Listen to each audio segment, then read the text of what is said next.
สวัสดีค่ะ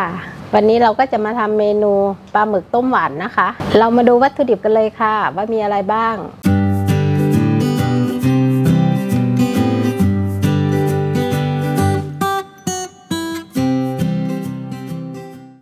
วัตถุดิบของเราได้แก่ปลาหมึกน้ำตาลปี๊บผักชีกระเทียมพริกไทยเม็ดซีอิ๊วขาวเกลือและน้ำมันสำหรับผัดค่ะขั้นตอนแรกนะคะเราก็ล้างทำความสะอาดปลาหมึกให้เรียบร้อยอันนี้คือเราล้างเรียบร้อยแล้วนะคะล้างเสร็จเราก็จะบั้งก่อนนะคะ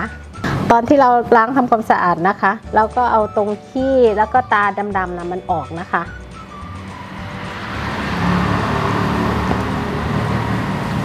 พอเราล้างปลาหมึกแล้วก็บ้างปลาหมึกเสร็จเรียบร้อยเราก็มาตำกระเทียมพริกไทยแล้วก็ผักชีนะคะอันนี้เราก็ตำไว้เรียบร้อยแล้วนะคะพอเรานำ3อย่างไปตำรวมกันหน้าตาก็จะออกมาอย่างนี้นะคะ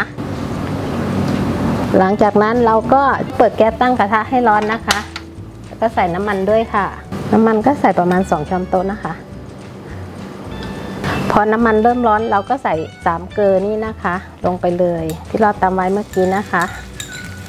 ผัดให้หอมนะคะ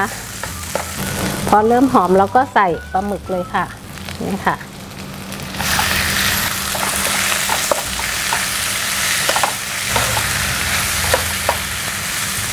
เราไม่ต้องใส่น้ำซุปหรืออะไรลงไปนะคะเพราะว่าน้ำที่ปลาหมึกมันจะออกมาเองค่ะพอปลาหมึกเริ่มสุกเราก็ปรุงรสชาติเลยนะคะใส่เกลือนิดหน่อยนะคะอย่าใส่เยอะตามด้วยน้ำตาลปี๊บค่ะซีอิ๊วขาวค่ะ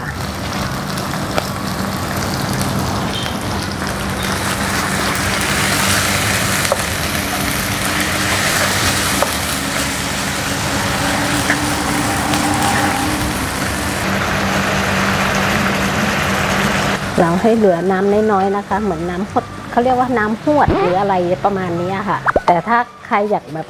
ไม่อยากได้น้ำขลุกขลิกให้น้ำเยอะเวลาทานกับข้าวสวยมันก็อร่อยค่ะบางคนไม่ชอบออกแห้งเนาะโอเคอันนี้ก็พอแล้วเนาะโอ้หอมท้องร้องแล้วเนี่ย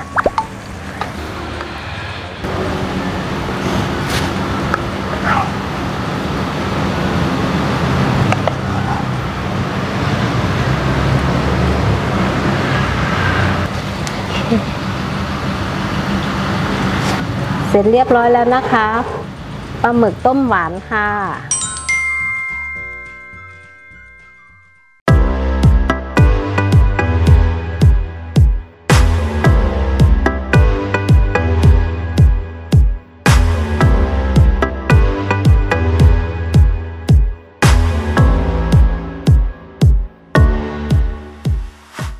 ก็ฝากเมนูนี้ด้วยนะคะปลาหมึกต้มหวานค่ะหากเพื่อนๆชอบก็ฝากกดไลค์กดแชร์แล้วก็กด Subscribe ด้วยนะคะแล้วก็อย่าลืมกดกระดิ่งให้พวกเราด้วยนะคะจะได้ไม่พลาดคลิปใหม่ๆที่พวกเราทำออกมาค่ะสำหรับวันนี้ขอบคุณมากนะคะสวัสดีค่ะ